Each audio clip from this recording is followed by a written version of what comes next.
अब हम स्टार्ट करेंगे 11th की बायोलॉजी के फर्स्ट चैप्टर से, द लिविंग वर्ल्ड।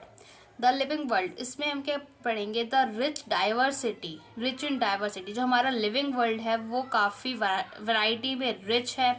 कई सारे मिलियंस ऑफ प्लांट्स हमारे देखे गए हैं, आइडेंटिफाइड किए गए हैं एंड डिस्क्राइब्ड, लेकिन एक लार्ज नंबर ऑफ स्टिल अभी भी अनोन है। ये रेंज करते हैं from organisms in terms of their size, colour, habitat, physiological and morphological features make us see the defining characteristics of living organism. Diversity in living world, a large variety of organisms जो कि हम देख रहे हैं around us. Even some organisms can not be seen with naked eyes but they are all around us. हम बहुत सारी variety of organisms अपनी आंखों से देख सकते हैं, लेकिन अभी भी बहुत सारे ऐसे ऑर्गेनिजम्स हैं जो हम नेकेड आइज से अपनी नहीं देख सकते, लेकिन वो अभी भी हमारे आसपास हैं। अगर हम एरिया को बढ़ाएं, अपने ऑब्जर्वेशन के एरिया को बढ़ाएं, तो जो रेंज और वैरायटी होगी ऑर्गेनिज्म की वो भी हमारी बढ़ेगी। जैसे जैसे हम एरिया ऑफ ऑब्जर्वेशन बढ़ाएंगे, डाइवर्सिटी और वैरायटी ऑफ ऑर्गेनिजम्स, रेंज उनका बढ़ेगा। डेंस फॉरेस्ट, जिसके पास ग्रेटर नंबर और काइंड ऑफ ऑर्गेनिजम्स होते हैं, जिसमें with each different kinds of, अलग अलग काइंड के प्लांट्स, एनिमल्स और ऑर्गेनिजम्स जो रिप्रेजेंट करते हैं एक स्पीसीज को, जो कि रेंज करती है अबाउट 1.7 to 1.8 मिलियन, जिसको हम क्या रेफर करेंगे? इस टर्म को हम रेफर करेंगे एज टू बायोडाइवर्सिटी, या फिर और द नंबर या फिर टाइप ऑफ ऑर्गेनिजम्स जो हमारे अर्थ पर प्रेजेंट है।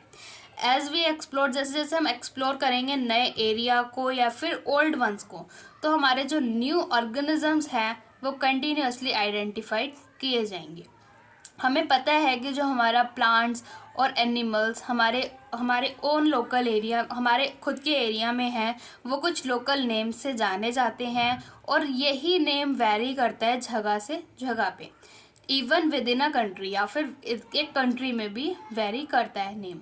Hence, there is need to standardize the naming of living organisms such that the particular organism is known by the same name all over the world. तो इसीलिए हमें क्या करना है? हमें इस नेम को स्टैंडर्डाइज करना है, इस लिविंग ऑर्गेनिज्म के नेम को, ताकि ये पर्टिकुलर ऑर्गेनिज्म पूरे वर्ल्ड में एक ही नाम से जाना जाए, जिसको हम क्या कहेंगे? नॉमेनक्लेचर। ओनली पॉसिबल व्हेन, ये तभी पॉसिबल होगा जब एक ऑर्गेनिज्म अच्छे से डिस्क्राइब्ड होगा, या फिर हमें ये पता हो, और we know to what organism the name is attach to, और या फिर हमें ये पता हो कि वो उस ऑर्गेनिज्म का नेम किस चीज़ से अटैच हो, जिसको हम आइडेंटिफिकेशन कहेंगे। तो इस स्टडी के लिए, नॉमेनक्लेचर की स्टडी के लिए कई सारे साइंटिस्ट ने इस्टेब्लिश किया कुछ procedure to establish a scientific name to each known organism, जो कि पूरे वर्ल्ड के बायोलॉजिस्ट को एप्लीकेबल, एक्सेप्टेबल था। फॉर प्लांट्स के लिए जो स्पेसिफिक साइंटिफिक नेम्स होते हैं वो बेस्ड होते हैं कुछ एग्रीड प्रिंसिपल और उनके क्राइटेरिया पे, जो इन्वॉल्व करते हैं, जो कि प्रोवाइडेड होते हैं हमारे ICBN, international code of botanical nomenclature में, और एनिमल टेक्सोनॉमिस्ट जो इवॉल्व करते हैं ICZN, international code of for zoological nomenclature. ये जो साइंटिफिक नेम है ये इंश्योर करते हैं कि हर एक ऑर्गेनिज्म के पास एक ही नेम हो।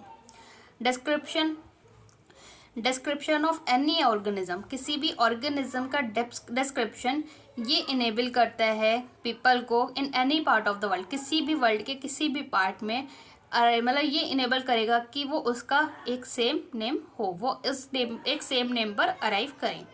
दे ऑल्सो इंश्योर दैट, उन्होंने ये भी इंश्योर करा कि that such the name has not been used by the other organism, और उन्होंने ये भी इंश्योर किया कि किसी स्पीसीज़ का एक नेम है तो वो दूसरी स्पीसीज़ के वही नेम नहीं हो सकता, उसका अलग होगा। Biologist follow universally accepted principle to provide scientific name to known organisms. हर एक नेम के पास दो कंपोनेंट होते हैं, पहला जेनरिक नेम, दूसरा स्पेसिफिक एपिथेट। अब ये सिस्टम जो है एक नेम को प्रोवाइड करने का दो कंपोनेंट्स में, उसको हम कहते हैं बायोनॉमिकल नॉमेनक्लेचर। बायोनॉमियल मतलब दो कंपोनेंट्स, बायो मतलब टू, नॉमेनक्लेचर मतलब नाम देना। तो ये जो नेमिंग सिस्टम है ये दिया गया था हमारे साइंटिस्ट कैरोलियस लिनियस के द्वारा। जैसे अगर हम एग्जाम्पल देखें, मैंगो जो हमारा आम है, मतलब कहीं पे इसको आम कहते हैं तो कहीं दूसरी जगह पे इसको कुछ और कहते होंगे, तो इसीलिए इसका एक साइंटिफिक नेम दे दिया गया कि कोई भी मतलब ये नाम से कोई भी वर्ल्ड में जाके बोलो तो ये नाम एक्सेप्टेड होगा और कोई भी इसको पता लगा लेगा कि मैग्नीफेरा इंडिका बोला मतलब ये मैंगो के बारे में बात कर रहे हैं। जिसमें हमारा मैंगो और है इंडिका, जिसमें मैंगो हमारा जीनस है, जेनरिक एपिथेट है, और स्पीसीज हमारा ये इंडिका हमारा स्पीसीज एपिथेट है। ठीक है, अब कुछ यूनिवर्सल रूल्स हैं, इसके लिए भी कुछ रूल्स होते हैं नॉमेनक्लेचर के लिए। ये जो नॉमेनक्लेचर है ये जनरली हमारा लैटिन में होता है और रिटन इन इटैलिक्स, इटैलिक्स में लिखा जाता है। ये लैटिनाइज्ड होते हैं या फिर डिराइव्ड होते हैं लैटिन से, लैटिन लैंग्वेज से, इरिस्पेक्टिव ऑफ देयर ओरिजिन। जिसमें फर्स्ट वर्ड का मतलब होता है हमारा जीनस और जो सेकंड वर्ड है उसका मतलब होता है हमारा स्पेसिफिक एपिथेट। ये जब दोनों वर्ड्स मतलब जो हमारा नॉमेनक्लेचर लिखा गया है, जब ये दोनों वर्ड्स हैंड रिटन लिखे जाएंगे तो इनको अलग अलग सेपरेटली अंडरलाइन कर दिया जाएगा या फिर प्रिंटेड किया जाएगा इटैलिक्स में to indicate their Latin origin. अब जो फर्स्ट वर्ड हमारा जीनस है ये स्टार्ट होता है हमारा कैपिटल लेटर से, वाइल जो स्पेसिफिक एपिथेट है वो हमारा स्टार्ट होता है स्मॉल लेटर से। जैसे कि हम यहाँ पे मैंगीफेरा इंडिका में भी दे सकते हैं, जीनस हमारा फर्स्ट वर्ड कैपिटल है, इंडिका का फर्स्ट वर्ड हमारा स्मॉल है, बाकी सारे हमारे स्मॉल ही होते हैं। अनदर ऑथर नेम, अब जो ऑथर का नेम है वो हमारा स्पीसीज एपिथेट के बाद लिखा जाता है, मतलब एक बायोलॉजिकल नेम के एंड में, और वो भी एक एब्रीविएटेड फॉर्म में। जैसे कि मैग्नीफेरा इंडिका और उसको दिया गया लीनियस के द्वारा, तो उसका एब्रीविएटेड फॉर्म LINN लिख दिया गया। ये इंडिकेट करता है कि जो स्पीसीज है वो फर्स्ट डिस्क्राइब की गई है बाय लीनियस के द्वारा। Since it is nearly impossible to study all the living organism, जैसे कि अभी हर एक लिविंग ऑर्गेनिज्म को स्टडी करना इम्पॉसिबल है, तो it is necessary to devise some means to make this possible, जिसको हम क्या कहेंगे, क्लासिफिकेशन। अब क्लासिफिकेशन का मतलब क्या है, ये एक ऐसा प्रोसेस है जिससे कोई भी एक चीज़ ग्रुप्ड कर दी जाती है उसकी कन्वीनियंट कैटेगरीज में, जो बेस्ड होती हैं कुछ ईजी ऑब्जर्वेबल कैरेक्टर्स पे, मतलब का जो दिख रहे हैं साफ साफ, हमें ऑब्जर्व हो रहे हैं। ठीक है, जैसे कि वी ईजिली रिकॉर्गनाइज ग्रुप्स, जैसे कि हम कुछ ग्रुप्स को ईजिली रिकॉर्गनाइज कर सकते हैं, जैसे हमारे प्लांट्स हो गए, एनिमल्स हो गए, डॉग्स, कैट, और हमारे इंसेक्ट्स हो गए। The moment we use any of this term, एक मूवमेंट जब हम इनमें से किसी भी टर्म को यूज कर रहे हैं तो वो हमारा एसोसिएटेड होता है कुछ कैरेक्टर्स के साथ with in the organism in that group, उसी ग्रुप में उस ऑर्गेनिज्म से एसोसिएटेड है। सपोज अगर हमें बात करनी है, we were to say mammals, तो we think of animals with external ears and body ears. अब जैसे मैंने बोला मैमल्स, तो मैमल्स बोला तो हम किस चीज़ के बारे में सोचेंगे, ऑब्वियस हम जानवर के बारे में सोचेंगे, और ऐसा जानवर जिसके एक्सटर्नल ईयर्स हो, बॉडी हेयर्स हो, क्योंकि वो ही हमारे मैमल्स हुए। अब जैसे प्लांट्स में अगर हम बात करें वीट के लिए, तो हमारे माइंड में किस चीज़ का आएगा, वीट प्लांट आएगा, ना कि दूसरा कोई। हैंस दीज, जैसे कि हमारा dogs, cat, mammals, wheat, rice, plants, animals etcetera, ये हमारे कन्वीनियंट कैटेगरीज में बेस्ड है। We use to study organisms. अब कुछ scientific terms for these categories, अब इन कैटेगरीज के लिए एक साइंटिफिक टर्म है जिसको हम कहते हैं टैक्सा। टैक्सा ये इंडिकेट करता है कैटेगरी को अलग अलग लेवल पे। प्लांट भी हमारा एक टैक्सा को फॉर्म करते हैं, जैसे वीट हमारा एक टैक्सा है, सिमिलरली हमारे मैमल्स, डॉग्स, एनिमल्स, ये सब भी क्या है, हमारे एक टैक्सा है। बट हमें पता है डॉग क्या है, एक मैमल है, और मैमल क्या है, एनिमल। तो एनिमल्स, मैमल्स और डॉग जो कि रिप्रेजेंट कर रहे हैं टैक्सा को, लेकिन किस पे, एक अलग अलग लेवल पे। हैंस बेस्ड ऑन कैरेक्टरिस्टिक्स के बेसिस पे हर एक लिविंग ऑर्गेनिज्म क्लासिफाइड होता है अलग अलग टैक्सा में, जिस प्रोसेस को हम क्या कहेंगे, टैक्सोनॉमी। ठीक है, अब जो एक्सटर्नल और इंटरनल स्ट्रक्चर है, एक्सटर्नल मतलब बाहरी, इंटरनल मतलब अंदर, तो ये जो स्ट्रक्चर्स हैं किसके साथ, along with the structure of cell.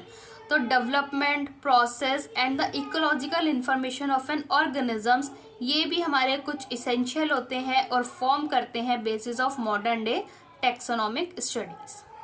Hence जो हमारा कैरेक्टराइजेशन है, आइडेंटिफिकेशन है, क्लासिफिकेशन है और हमारा नॉमेनक्लेचर है, ये सब हमारे प्रोसेस हैं जो बेसिस हैं हमारे टैक्सोनॉमी के। Early days human beings needed to find resources for their basic needs for food, clothing, shelter. Hence, earliest classification were based on the uses of various organisms. Human beings were since long not only interested in knowing more about different kind of organisms and their diversities, but also relationship among their branches of the study referred to as systematic. Human beings बहुत time पहले से ना कि सिर्फ इस चीज़ में interested है कि अलग अलग काइंड के ऑर्गेनिज्म को जानने में या फिर उनकी डाइवर्सिटीज़ को जानने में, लेकिन साथ ही साथ relationship among the branch of study, मतलब इस स्टडी की ब्रांच के लिए भी, इस स्टडी के लिए जिसको हम क्या कहेंगे, सिस्टमैटिक्स कहेंगे। सिस्टमैटिक्स जो कि हमारा वर्ड आया है एक लैटिन वर्ड से सिस्टेमा, जिसका मतलब होता है सिस्टमैटिक अरेंजमेंट ऑफ ऑर्गेनिज्म, एक ऑर्गेनिज्म का सिस्टमैटिक अरेंजमेंट जिसको हम कहते हैं सिस्टमैटिक्स। लीनियस ने एक टर्म यूज करा था सिस्टमा नेचुरी को अपने बुक के अपने टाइटल में, मतलब उसने जो भी पब्लिश किया था, जो भी उसने बुक पब्लिश की थी उसका टाइटल उससे सिस्टमा नेचुरी ही रखा था लीनियस ने।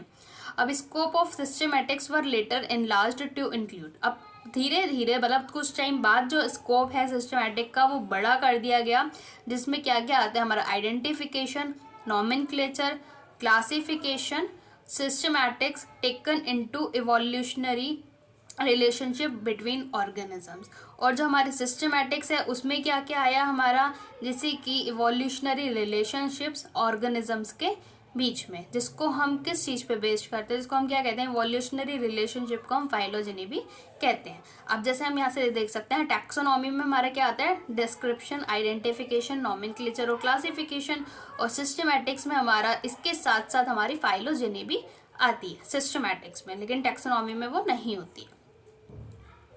टैक्सोनॉमिक कैटेगरीज, क्लासिफिकेशन एक सिंगल स्टेप प्रोसेस नहीं है, लेकिन ये कई सारे स्टेप्स इन्वॉल्व करता है, जिसमें हर एक स्टेप रिप्रेजेंट करता है एक रैंक को या कैटेगरी को। सिंस जो कैटेगरी है ये पार्ट है of all overall taxonomic arrangement का, जिसको हम टैक्सोनॉमिक कैटेगरी कहते हैं, और ये सारी कैटेगरीज आपस में टुगेदर कॉन्स्टिट्यूट करती हैं टैक्सोनॉमिक हायरार्की को, और हर एक कैटेगरी रेफर्ड करती है to as a unit of classification. In fact ये रिप्रेजेंट करती है एक रैंक को, जिसको हम कॉमनली कहते हैं टैक्सॉन, और इसका प्लूरल है टैक्सा। कुछ टैक्सोनॉमिक कैटेगरी और हायरार्की ये इलिस्ट्रेट कर सकते हैं हम इसको एग्जाम्पल से, जैसे इंसेक्ट जो कि रिप्रेजेंट करते हैं अ ग्रुप ऑफ ऑर्गेनिज्म जो शेयर करते हैं कॉमन फीचर को, जैसे कि 3 पेयर्स ऑफ जॉइंटेड लेग्स, जिसका मतलब इंसेक्ट्स जो कि हमारे क्या है, recognisable concrete object which can be classified and दस वर गिवन अ रैंक और अ कैटेगरी। जैसे ग्रुप रिप्रेजेंट करता है कैटेगरी को, फर्दर कैटेगरी रिप्रेजेंट करती है रैंक को, और हर एक रैंक या फिर टैक्सॉन रिप्रेजेंट करता है यूनिट ऑफ क्लासिफिकेशन को। अब ये जो टैक्सोनॉमिक ग्रुप्स हैं या कैटेगरीज हैं, ये अलग अलग बायोलॉजिकल एंटिटीज़ होती हैं, ना कि अलग अलग morphological aggregates. Taxonomic studies of all non organism, जो भी सारे नॉन ऑर्गेनिजम्स हैं उनकी टैक्सोनॉमिक स्टडीज लीड करती है to the development of common categories, जो कि हमारी 7 है, जैसे कि किंगडम, फाइलम हम एनिमल के लिए यूज़ करेंगे, और डिवीजन हम प्लांट्स के लिए यूज़ करेंगे, class, order, family, genus and the species, जिसमें स्पीसीज हमारा सबसे लोवेस्ट कैटेगरी है। अब सबसे पहले हम स्पीसीज देखेंगे। स्पीसीज क्या है, अब ये एक ऐसी टैक्सोनॉमिक स्टडी है जो कंसिडर करती है group of individual organism with fundamental similarities as a species.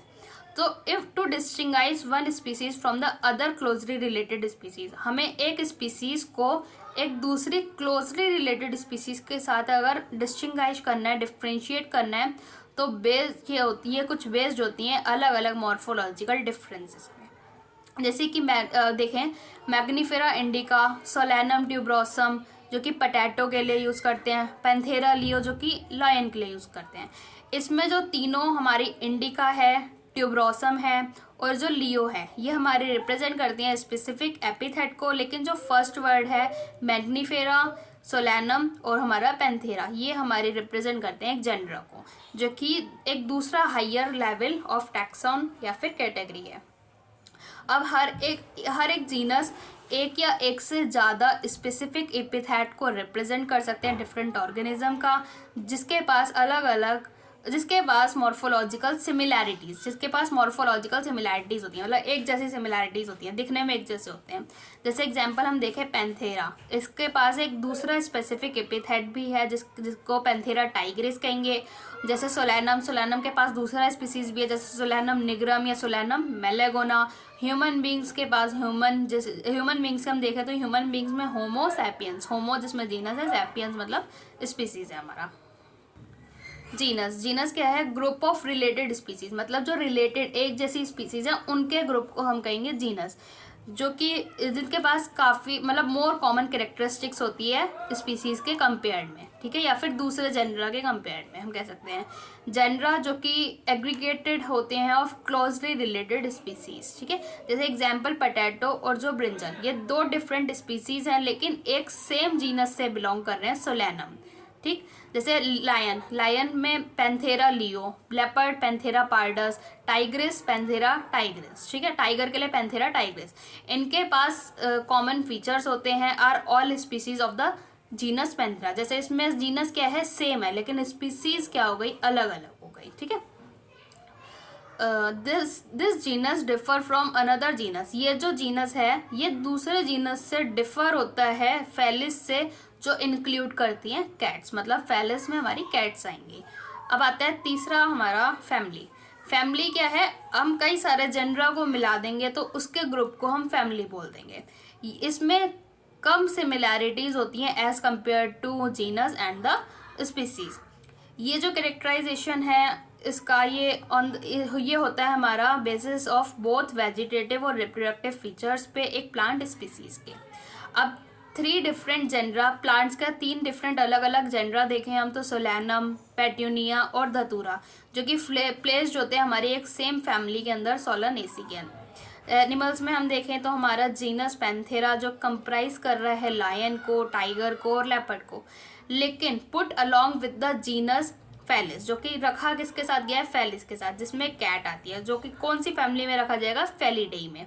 और जो हमारे कैट्स और डॉग्स हैं ये हमारे सेपरेटेड होते हैं 2 डिफरेंट फैमिलीज में, जिसको हम कैट के लिए हम यूज़ करेंगे फेलिडेई और डॉग्स के लिए हम यूज़ करेंगे कैनिडेई। ऑर्डर, ऑर्डर एक ऐसे इस कैटेगरी में, जैसे कि हमारा कैटेगरीज जैसे कि हमारी स्पीसीज, जीनस और जो फैमिलीज़ हैं ये हमारी बेस्ड होती हैं on the number of similar character, लेकिन जो हमारा जनरली जो ऑर्डर है और उसके बाद के जो हायर टेक्सोनॉमिक कैटेगरीज हैं ये हमारी बेस्ड होती है ऑन एग्रीगेट्स ऑफ कैरेक्टर। जो अभी हमने 3 पढ़ी, स्पीसीज, जीनस और फैमिली, ये हमारी बेस्ड है नंबर ऑफ सिमिलर कैरेक्टर्स पे, बाकी हायर हमारी बेस्ड है on the based of aggregation of characters.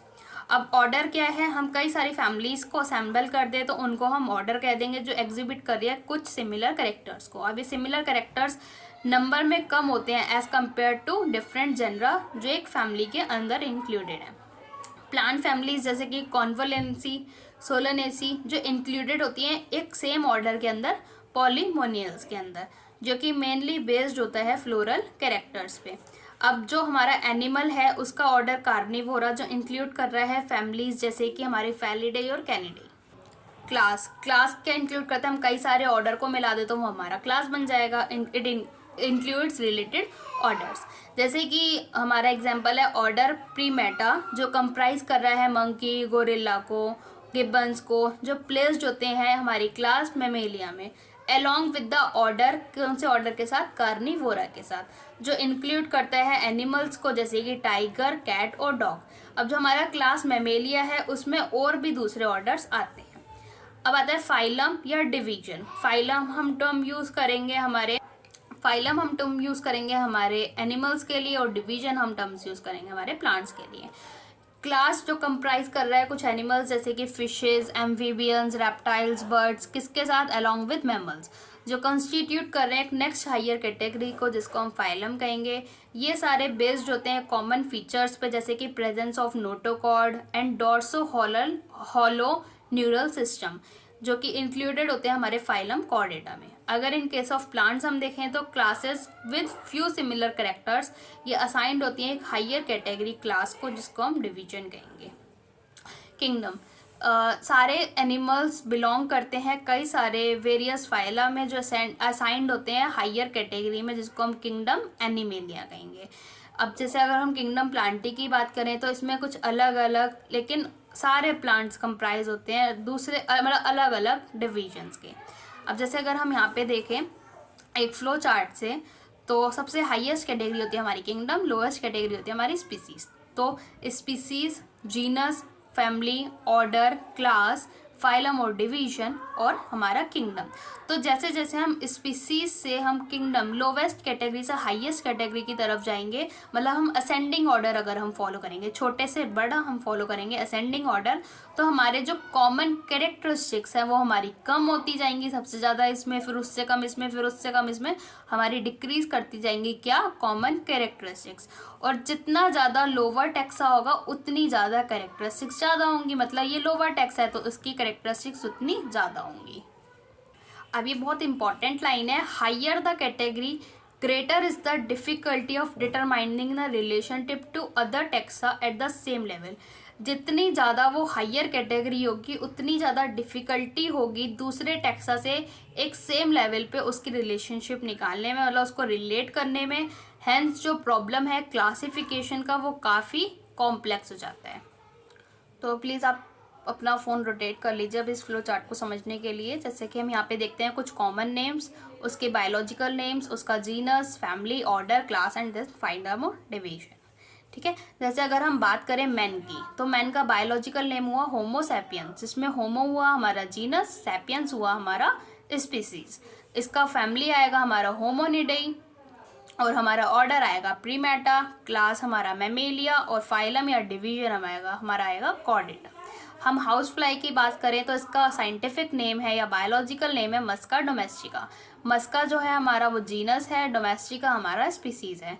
ये फैमिली में आएगा Muscidae, order Diptera, class Insecta and then phylum या डिवीजन इज आर्थ्रोपोडा।